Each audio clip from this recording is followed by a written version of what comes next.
Ms. Collins leads research projects for the Container Recycling Institute and works with environmental organizations, activists, and state and federal governments throughout the United States and around the world to educate the public on the benefits of packaging recycling.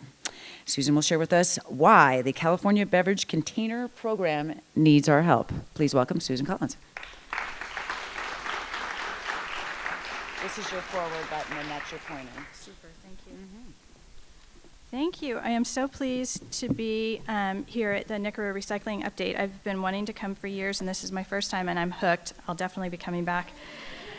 So as many of you know, the Container Recycling Institute works on packaging recycling nationwide, and I'll say, good job, NCRA. Great sequencing, having Rob's presentation just before mine, because so much of what Rob said about pricing and recycling isn't free, we're going to see that on steroids in this presentation. So this is a short presentation today, but I also have a 2-page handout that's out on the NCRA table. We have a webinar coming up on March 31st that instead of 10 minutes of this, it'll be a full hour of this. So if you want to dig in more, go to our website, sign up for our free weekly newsletter, join us on Facebook, and you can get more information about the webinar coming up and how to sign up for it. So first of all, just to set the stage, how big is California's Beverage Container Recycling Fund? Annual revenues of $1.3 billion. So it's not trivial, and when people say that the system is complicated, there's a reason for that. It also recycles 1 million tons a year, so it's one of the biggest single programs in the state for recycling. Also, it's important nationally. 2 out of every 11 beverage containers that are recycled nationwide are recycled as a result of this program.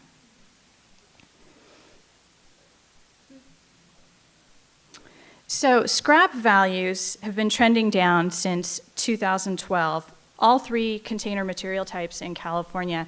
And it's strange because it's sort of happening for 3 unrelated reasons.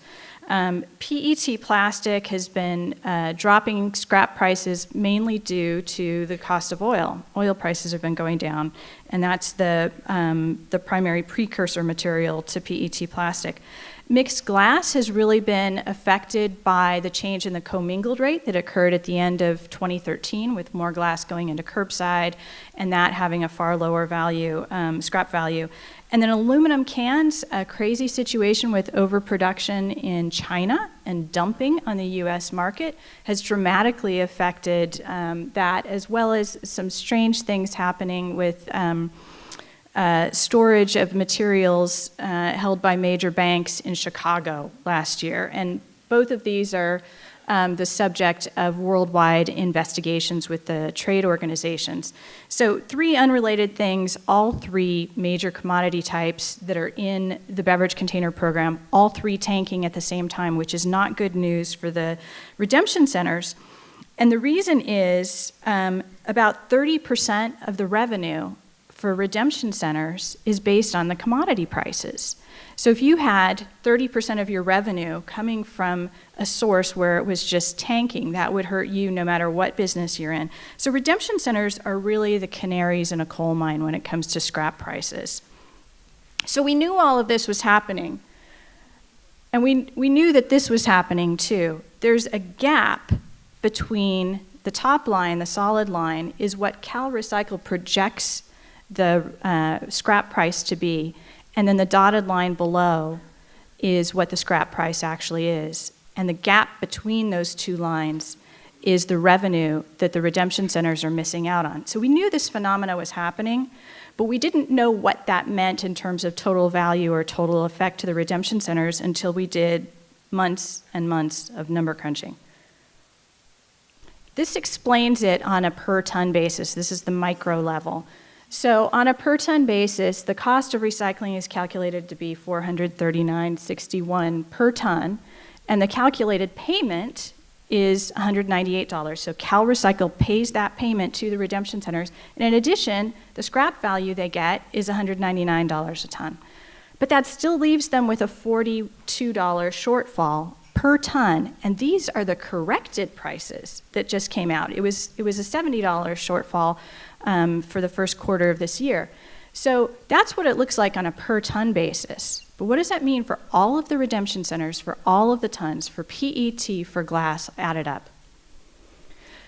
In the last 4 years, the redemption centers have been underpaid $43 million.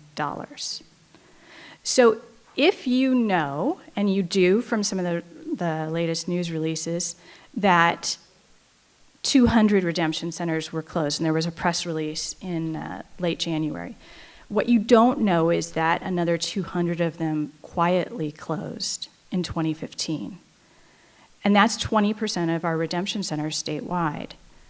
Well, now you know why. They probably didn't know this either. They didn't know that they were being underpaid because the formula is way too complicated. Like I said, it took us months to figure out what the total losses were. And as you can also see from this graph, a lot of those losses mounted up a few years ago, but that was back when aluminum prices were very strong. So the aluminum revenue sort of masked the losses that they were receiving in PET and glass. But now, just in a 12-month period of 2015, another, I think it's 10 million in losses mounted up. Here we go. So this is fiscal years. So most of what happened in 2015, that $11 million loss, was at the end of fiscal 2015. In other words, the first 6 months of 2015. And then the first 6 months of fiscal 2016, which is the last half of 2015, another $10 million. So that's why we started to see so many of these redemption centers start to close. And so something really needs to be done. We can't probably go back and get those businesses back that have gone out of business, but we can certainly help out the ones that still exist so that we don't see more closures. So the next thing that will happen, though, is that someone will say, but hey, there's no money in the fund.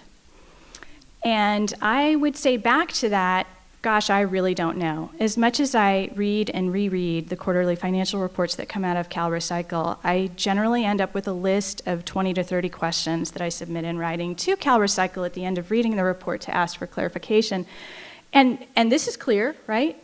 This is clear. This is clearly, the purple line at the bottom is what they said that the fund balance was projected to be. And then 3 months later, it was the red line, and then 3 months after that, it was the blue line. And the difference between the fund balance on the purple line at the bottom and the one at the top is something like $400 million. So that's clear, right? It could have been a couple $100 million this way or a couple $100 million that way. So there's a lot more work that needs to be done on truly understanding what the finances are and sort of sharpening some pencils there. This is also clear. We were supposed to be in a state of proportional reduction back in July of 2015. Oh, no, maybe we were supposed to be in proportional reduction later than that. Or maybe, as you go down through the chart, the proportional reductions wouldn't begin until 2017-18. And then it changed again, and now proportional reductions are supposed to start in March of 2018. So again, it's a lot of shifting numbers that we don't really understand, and a lot more pencil sharpening is needed. So why is all of this so important? It's not just about the redemption centers. It's about the fact that the Beverage Container Deposit Program is essentially a social contract between the state and the consumer. It says to the consumer, if you pay that 5 cents, we will give you that 5 cents back as a refund when you return the beverage container for recycling. And once the state has that system in place, it is the state's responsibility to ensure that they uphold their end of the bargain and make that refund available to consumers. And when redemption centers are closing throughout the state, we have a consumer equity issue. We have some consumers that can get their refund back, and we have other consumers that can't. So again, to the overall health of the fund, we've done a study that shows that with additional enforcement and with additional effort, aggressive effort paid to revenue collection, that CalRecycle could be receiving another $200 million per year, every year. You can see that we have our report up on our website. We released that back in 2014. What is needed now is several things. So I have 4 items for solutions. Number 1, the temporary increase of the processing payments, and it's already included in the current budget. Number 2, improve revenue collection like I had on the last slide. Number 3, stop paying the distributors $19 million a year. There's no other program in the world that does this. And number 4, this might hurt somebody's ears in this room, but we have to stop paying the curbside supplemental payment, because curbside, you can see, gets about 3 or 4 times as much per container as the other programs do, and there's a $15 million payment that's unnecessary. Thank you.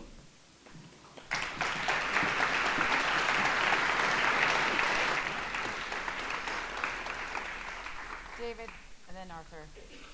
Is there a legislative remedy in the wings this year under Governor Edmund G. Brown Jr., the 4th? Is there a legislative solution in the ready? There are lots of discussions, and I haven't seen anything in writing yet. Arthur. Go ahead, Arthur. Would a lawsuit be helpful? Would a lawsuit be helpful? I've thought about that on the revenue collection slide, that and/or coordination with the Attorney General's office, perhaps. I don't know. That's worth exploring. Anything else? Other folks? Yes. Does the Container Recycling Institute accept tax-deductible donations? Yes, the Container Recycling Institute does accept tax-deductible donations. Thank you. Yes. All right, there you go. Thank you. Thank you.